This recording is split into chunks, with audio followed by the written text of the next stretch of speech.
Nabi Ibrahim alaihi salam lahir di negeri Babilonia pada masa pemerintahan Raja Namrud. Namrud adalah raja yang sangat sombong dan zalim. Ia bahkan mengaku dirinya sebagai Tuhan dan memaksa rakyatnya untuk menyembah berhala. Suatu hari, para peramal kerajaan mengatakan bahwa akan lahir seorang anak laki-laki yang kelak akan menghancurkan kekuasaan Namrud dan menghentikan penyembahan berhala. Mendengar hal itu, Namrud sangat ketakutan.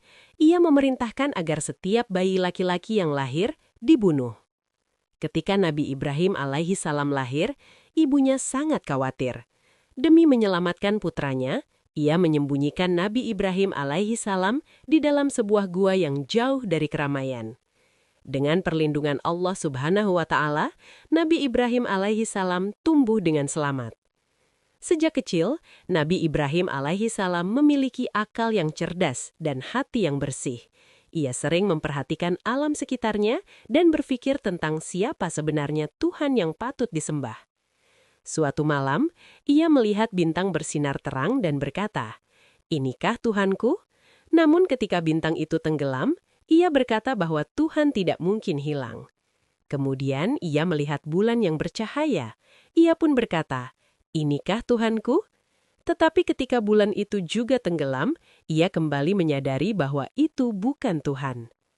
Saat matahari terbit dengan cahaya yang sangat terang, ia berkata, "Inikah Tuhanku? Ini lebih besar." Namun ketika matahari pun terbenam, Nabi Ibrahim alaihi salam semakin yakin bahwa semua itu bukan Tuhan. Akhirnya, ia menyatakan bahwa ia hanya akan menyembah Allah Subhanahu wa Ta'ala, Tuhan yang Maha Esa, yang menciptakan langit dan bumi, yang tidak pernah tenggelam dan tidak pernah hilang. Ayah Nabi Ibrahim alaihi salam dikenal sebagai pembuat patung berhala. Kaumnya menyembah patung-patung itu dan menganggapnya sebagai Tuhan. Nabi Ibrahim alaihi salam merasa sedih melihat hal tersebut. Dengan lembut dan penuh hormat, ia menasehati ayahnya.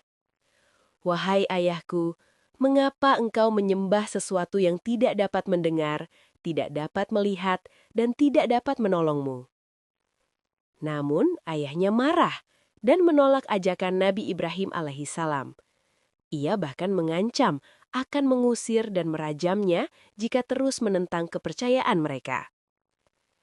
Walaupun ditolak, Nabi Ibrahim alaihissalam tetap sabar dan terus berdakwah kepada kaumnya. Ia mengajak mereka menyembah Allah Subhanahu wa Ta'ala dan meninggalkan berhala.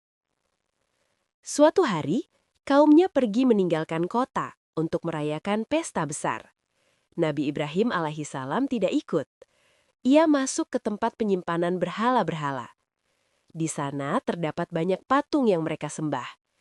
Nabi Ibrahim alaihissalam menghancurkan semua patung kecil dengan kapak, lalu menyisakan satu patung terbesar dan menggantungkan kapak di lehernya. Ketika masyarakat kembali dan melihat berhala mereka hancur, mereka sangat marah.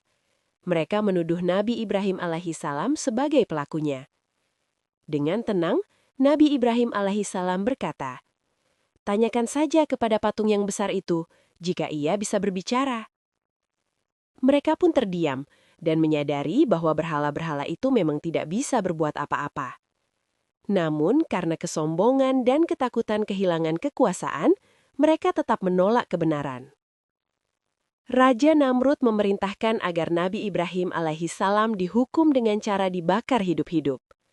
Api dinyalakan sangat besar hingga panasnya terasa dari kejauhan. Karena apinya sangat besar, mereka menggunakan alat seperti ketapel untuk melemparkan Nabi Ibrahim alaihissalam ke dalam api. Namun, dengan kekuasaan Allah Subhanahu wa Ta'ala, api itu tidak membakar Nabi Ibrahim alaihissalam. Allah memerintahkan api menjadi dingin dan menyelamatkannya. Nabi Ibrahim alaihissalam keluar dari api dalam keadaan selamat, tanpa luka sedikit pun.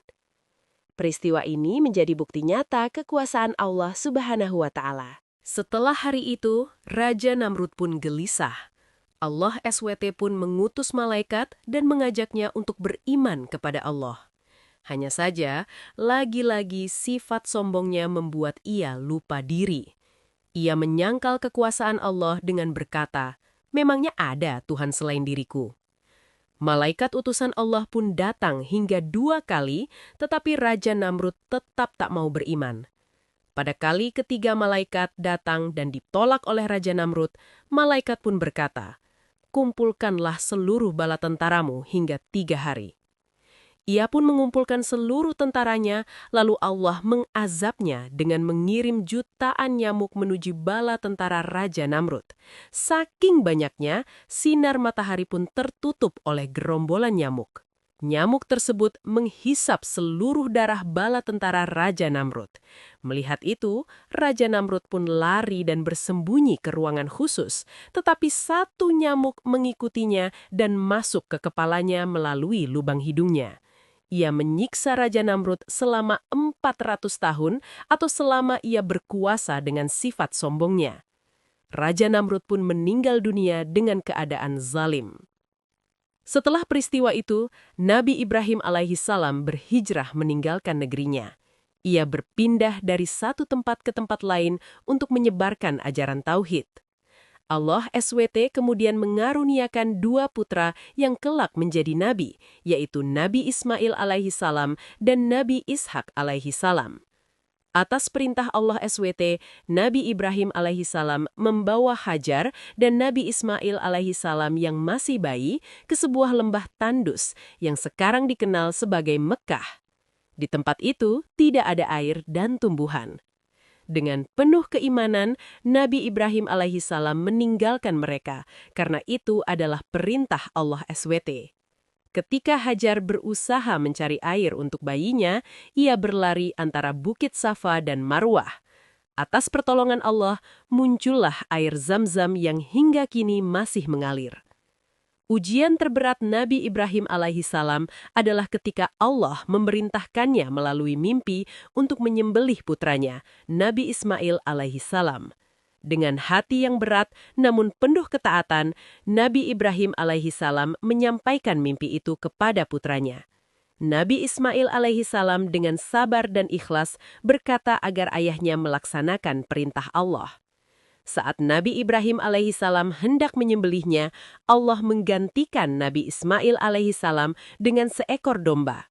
Peristiwa ini menjadi asal mula ibadah kurban pada Hari Raya Idul Adha. Setelah Nabi Ismail alaihissalam tumbuh dewasa, Allah SWT memerintahkan Nabi Ibrahim alaihissalam dan Nabi Ismail alaihissalam untuk membangun Ka'bah di Mekah sebagai rumah ibadah untuk menyembah Allah. Keduanya membangun Ka'bah dengan penuh ketaatan dan berdoa agar amal mereka diterima. Ka'bah hingga kini menjadi kiblat umat Islam di seluruh dunia.